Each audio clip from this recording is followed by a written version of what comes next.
This is Patrick Daly, and welcome to Interlinks. Interlinks is a program about international business and globalization and the effects these have had on our life, our work, and our travel over recent decades. Today on Interlinks, we're going to repeat the format that we initiated last month of taking a deeper dive into the world of the supply chain with a group of international experts, all colleagues of mine from the Supply Chain Special Interest Group at the Society for the Advancement of Consulting. We're going to hear a lot about supply chains in 2021, not least because they will be swinging into action around the world in the rollout of the various COVID vaccines that are being approved. And on top of that, they're an essential concern of the sustainability agenda of international businesses as they, their customers and their investors become ever more sensitive to the environmental impacts of their activities. Supply chains will also be heavily impacted here in northwestern Europe, in the countries that trade most with the UK, such as France, Belgium, Netherlands, Denmark and Ireland, and of course the UK itself, when the UK Brexit transition period ends at the end of this month, whether or not there is a deal. So to discuss these issues, I'm delighted to be joined by Antonio Zrilic, Managing Director of the supply chain consultancy Logico in Zagreb, Croatia. Welcome, Antonio. Hi, nice to be here. Thanks, Antonio. Mark Wolf, CEO of Lavafish Advisors, a consultancy specializing in helping businesses address their sustainability ambitions, based in New York City. Welcome, Mark. Thank you, Patrick. It's a pleasure to be here and join all of you. Thank you, Mark. And Lisa Anderson, President of LMA Consulting Group, located in the greater Los Angeles area in California. Welcome, Lisa. All right. Thanks. Glad to be here. Thank you all for being here with us today. And thanks especially to Lisa on the west coast of the US for being here at what I think is 7 a.m. local time as we record today. Is that right? That's correct. Okay, thanks. Okay, then, Lisa, if I can start with you. This week, the rollout of the Pfizer-BioNTech vaccine kicks off in the US. It started in the UK last week, and the approval by the European Medical Authority here in the EU is imminent. And I read recently that the world produces something in the ballpark of 3 to 4 billion vaccine doses per year for all illnesses.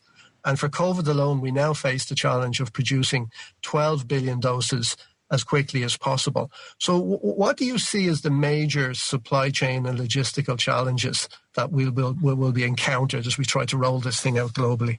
Well, undoubtedly, there's, as you just pointed out, there's a bottleneck here in terms of capacity. With that said, though, this has been in the works for quite some time. And so there are good plans to roll this out. We have close coordination between the manufacturing facilities, the air transportation. We have the distribution in place already, and we have pharmacies, et cetera, that are going to be rolling out the vaccine to the public. So there's been a lot of work done already in advance to make sure that this rollout is a success. So I think that they've planned this out carefully, and so we'll be in good shape, even though there is a capacity spike, to your point. Mm-hmm. And how is it going to be done in the US? Will it involve public agencies? Will it involve the private sector or some sort of collaboration? How are they planning to get it done? It's actually going to be a public and private partnership, in essence. And what I think is really smart about this plan is that it utilizes people who are expert in their fields already. So, for example, Pfizer will produce the vaccine. They're taking it straight to the air carriers such as UPS, FedEx, DHL, and United Airlines. And they'll go straight to, where it's needed, since there's, cold storage requirements, and for distribution. And the other vaccine has different cold storage requirements, and it's going to utilize the distribution partner, McKesson, that's already involved heavily in the medical in this type of rollout. So it's utilizing players that are already existing. And there's actually a cold storage player that's in the, on the West Coast that's going to be involved as well. So like at every step of the supply chain. There are people involved that have been involved all along, and the military is also coordinating, who are definitely logistical experts. So, I think that's been the part of this plan, if you will. Yeah, the scale of it is massive. I heard a radio program where they were talking about it, and they said that the volume of vaccines that is required would fill 8,000 airplanes with 100 tons each of this stuff. So it's probably going to be one of the biggest logistical operations ever undertaken on a global scale. Antonia, what's your own view on it? What do you think will be some of the challenges in getting this done all around the world? Well, this challenge looks like very big, but probably it won't be done all at once. So probably it will be done in several stages, and this is also, it has to be in coordinates with coordinated with actually giving these vaccines to the people. So there will be priorities of people that they will be vaccinated, and then this will also determine how much or how many of these vaccines will have to be distributed, and where and when. Yeah. So I think it is doable, and with all this expertise in logistics, it is very nice exercise for logistics generally, but also for some future needs like this, probably. Mark, as the vaccine rolls out and we begin to get herd immunity in the community through vaccination, which will probably take several months, probably towards the summer, of all the different changes that have happened, what do you see will remain permanent even after we have got back to some sort of normality in the world of work and the world of supply chain and so on? I think there's two things that are going to remain challenges. One is, everyone's been talking about the logistics and rolling this stuff out, and there's very specialized refrigeration requirements. All of those things use energy. Airplanes are still flying on fossil fuels right now. So I think that there's still going to be the challenges with a warming planet that we have to deal with. And one of the other parts I think that's really critical to highlight on the supply chain is that you have a lot of countries that are not as developed as Northern Europe and North America, where actually maintaining refrigeration until such time as they can administer the first and then keep records and administer the second dose of the vaccine are challenges, just like there's challenges in getting medicines that deal with things that have been wiped out. DPT shots, we take in developed countries, diphtheria, pertussis, and typhus, is it? Tetanus, right. There's still trouble. There's still issues from a supply chain and a distribution, getting that into countries where those are killing thousands of people just for lack of a vaccine that we know for pennies a dose, can basically keep life going. I think the other thing that's really interesting is that on the commercial side, some companies are starting to use blockchain technology to track source ingredients in the supply chain from small shareholder farmers in countries that are not the United States and are ending up in products manufactured in the United States.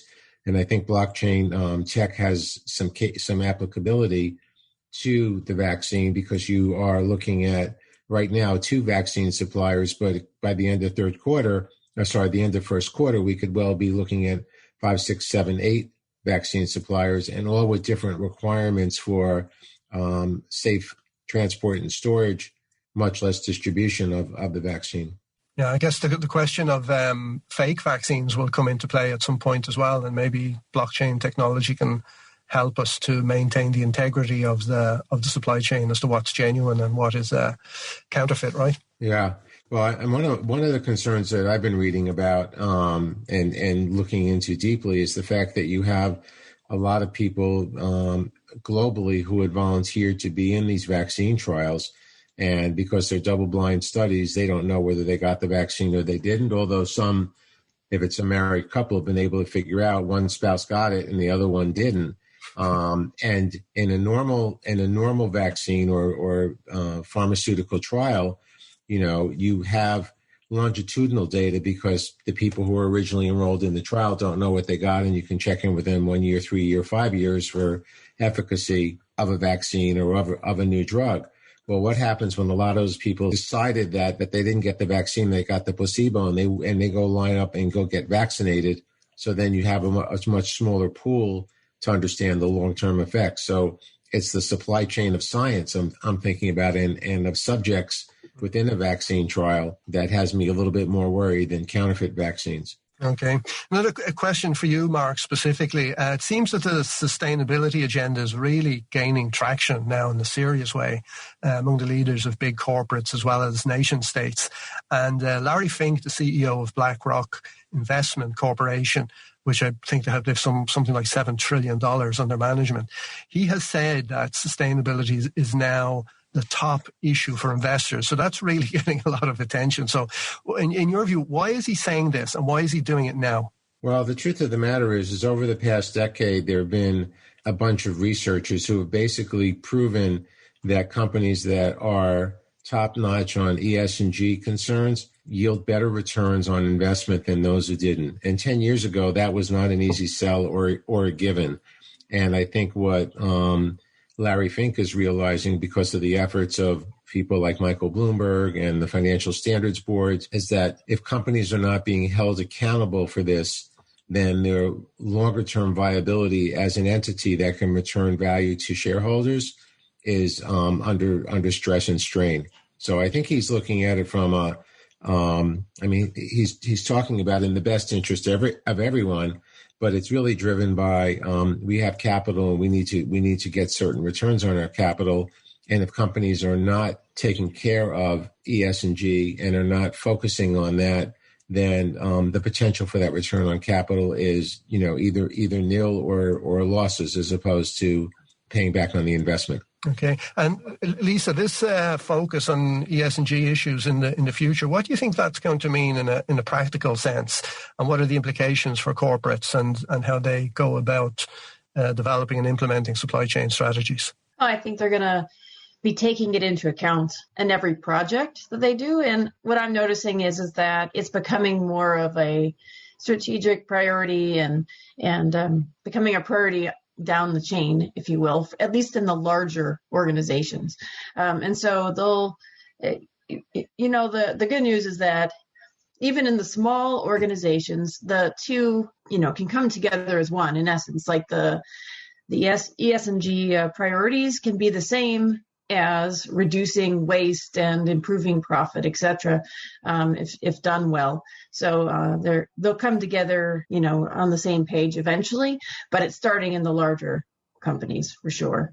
Yeah, and I guess there is some evidence that pursuing these issues can lead to competitive advantage, not just by virtue of the fact that you're seen to be green and therefore you have a kind of a prestige, but in real hard-nosed terms, you become more efficient, right, in the use of resources or in recycling resources. So it can possibly be kind of a win-win, right? Do you think so?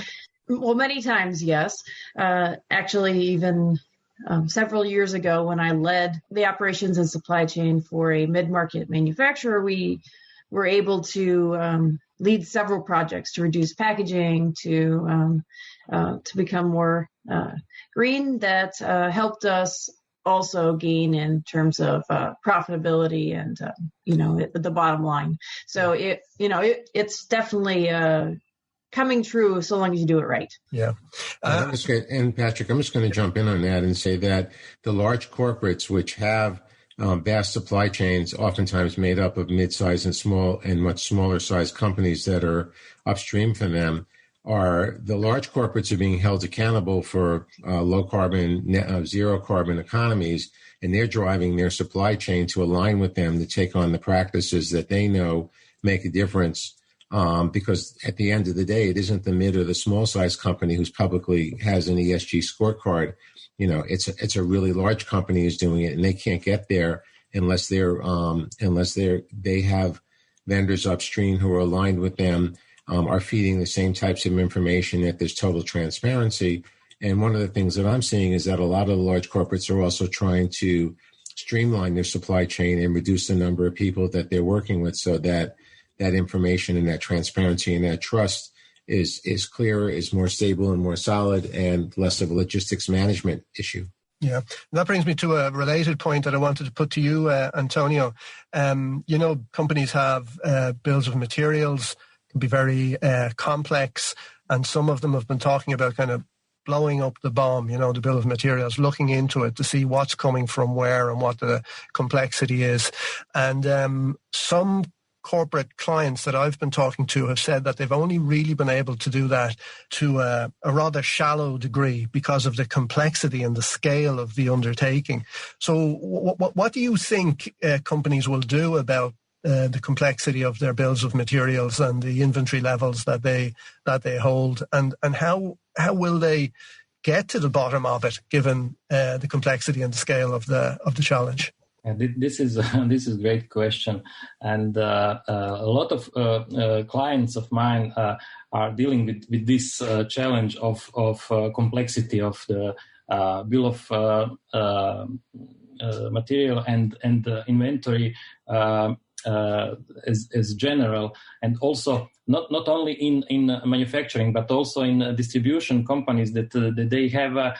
Because they have a very wide portfolio of products and goods, so probably they will have to go and optimize this portfolio, and this is the topic that I'm working on with a lot of my clients, and it is a never-ending story. So that comes in waves, because you have to have new products, you have to have new materials, and in some cycles it comes to extent that it is too complex, and then you have to make some new arrangements and optimization. So this complex world, especially now with this pandemic, caused restructuring of supply chain. There will be a very large amount of optimization going on, because there will be a lot of substitution of some of components from far east in maybe in a near shore destinations. So it will definitely there will be very interesting times. There'll be a lot of work for supply chain consultants like you in this area, okay, helping companies. And this one, question for you, Antonio, as well. So Brexit, I guess, is more of an issue in my part of Europe than it is in yours. But it's another one of a series of events that have occurred over the last 5 years or so. Such as the trade wars, tensions between the US and China, increased climate-related disasters such as fires, floods, and hurricanes, and now a global pandemic. And these are kind of all having deep and long-lasting impacts on the configuration of international supply chains. So what kind of changes are you seeing, or do you think we will see, and how are companies best going to prepare themselves to cope with the future? You kind of hinted there at a kind of a nearshoring, a kind of coming back closer to home. So what do you see happening on a global level with supply chains to cope with these disruptions? Yeah, what we learned from this only in a few years back in this history, this experience, 10 years, we had, tens of disruptions, different causes, but the same stress, the same shock for supply chains, for business. And if there is one thing that we learned, it is that there will be always changes, there will be always disruptions, and that we have to be ready for that. Another thing that we have to change paradigm of predicting, of forecasting, and there is less and less possible to predict future on the basis of the history of our experience or experience from anybody. So we'll have to deal with future in some a different way than we did in past. So we'll have to try to deal with this or to predict some scenarios and be prepared for any of them. Yeah. So I think this is lesson that we learned from this. Yeah, it's interesting. So, Lisa, with this ability to predict and forecast basically gone out the window, we see the kind of the strategic horizon is shrinking. So, how do you see in practical terms companies will cope with that? What will it mean for making and doing strategy in supply chain? How will they cope? Well, they're going to need to do more of a strategic sprint so we can, have a shorter term view, but yet still be able to predict out far enough. So it's just going to be that tightrope, if you will. With that said, though, I am seeing that companies are, they're still able to predict. It's just it's a challenge that, you have to do a lot more than just take historical information into account. So there's several things you have to do in order to put that together. So what I'm seeing them do is, look at their demand process, and then they're, like you said, they're having to make strategic decisions on the fly, and they're also having to set their supply chain up so that they can make sure that they're more flexible and agile, because things are going to be changing all the time. And so they have to be prepared for that and be resilient. So really it's about creating a resilient supply chain that can change with evolving conditions. It's just going to require more skills, really. It's the bottom line to make all that happen successfully. And it almost becomes a constant thing, doesn't it? That it's happening more frequently. That it's not about doing strategy once a year or doing it once every 5 years. It's something you're going to have to be doing all the time and revising all the time, isn't it? Yeah, and actually, there's the sales, inventory, operations planning process, which we do with clients all the time. I'm seeing it become more and more popular, even, with large companies as well as small, because it's one way to keep all those pieces in sync on a monthly basis, although you're predicting out, could be a year to several years. Yeah. Mark, Lisa touched there on resilience. How do you see the dilemma or the tension between resilience on the one hand that companies will need to create now to deal with this kind of volatility, and then this kind of requirement and almost an addiction that we have to efficiency? So are those two things compatible, or are companies going to struggle to balance those two factors? Well, I think the companies who are leading on this are finding ways to balance it, because you've had for more than a decade carbon disclosure, water disclosure, forestry stewardship.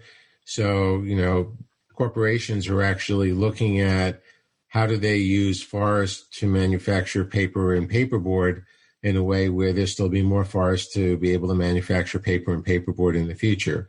Or, are there ways to be more efficient in using water so that they're putting less stress on what is fast becoming a very scarce resource for sustaining human life, as well as sustaining manufacturing and distribution operations. There are also large companies who have, made some greenwash type claims about they're paying attention to this, but really haven't started on the journey, and are going to have to play catch up when they get hit with a catastrophic event, or when they start losing significant amounts of market share. Okay. What I might do, just to, as we come towards the end, maybe just ask each one of you to, give me a few comments in general on just your view of the future. Maybe just 30, 40 seconds as we roll up. So maybe I'll start with Antonio. Okay, I will go with this last question. Resilience and efficiency or efficacy. So it's actually this is the main question, because as Elisa said, the supply chains will have to be more flexible, and this actually doesn't go together with efficiency. So there will be some new costs in this supply chain, new supply chain infrastructure and restructuring. And the main question is, will consumers end consumers be ready to pay for this? And of course, I agree that the leading corporations are the one that managed to incorporate or use both things, and resilience and efficiency. So I think this is the main question in the future. This balance between resilience, this flexibility and efficiency.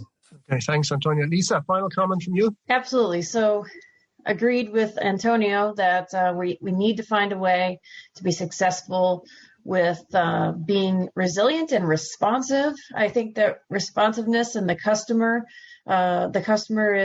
has been gaining in importance for many years with the Amazon effect, but it's really shown through in terms of with this pandemic as to how limited we are in being responsive when our supply chain is lengthy and far away, etc. So how do we become both resilient and responsive? And how are we going to take into account changing customer requirements and changing customer behaviors?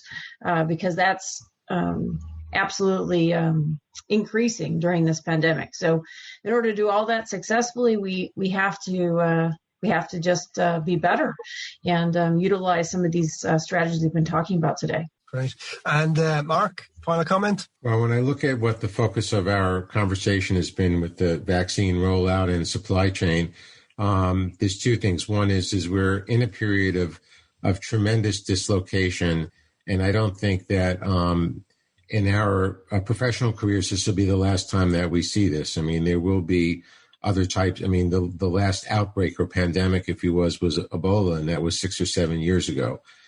So we're going to get through this one, but there will be another one that has to be managed. I think the dislocation is happening in terms of how people are working. So the requirements of B2B type clients are going to change drastically in terms of use of office space, in terms of the types of equipment and products they're going to need to support their businesses. So while everyone is working diligently to be adaptive and flexible in the current environment, people are working toward getting through what we have in front of us now. But there's massive shifts that are going to happen, or that are happening and will continue to happen once we have achieved herd immunity through the vaccine distribution. Thank you, Mark. Well, guys, thank you very much. It's been a fascinating conversation and a pleasure talking to you all. So many thanks for being here with us today. Thanks also to all of our listeners. And remember that if you would like to know more about how I can help you to formulate and implement international business strategies that deliver, check out my blog on albalogistics.com, and my book, International Supply Chain Relationships, on Amazon, Google Books or Apple Books. Thank you for listening, and keep well until next time.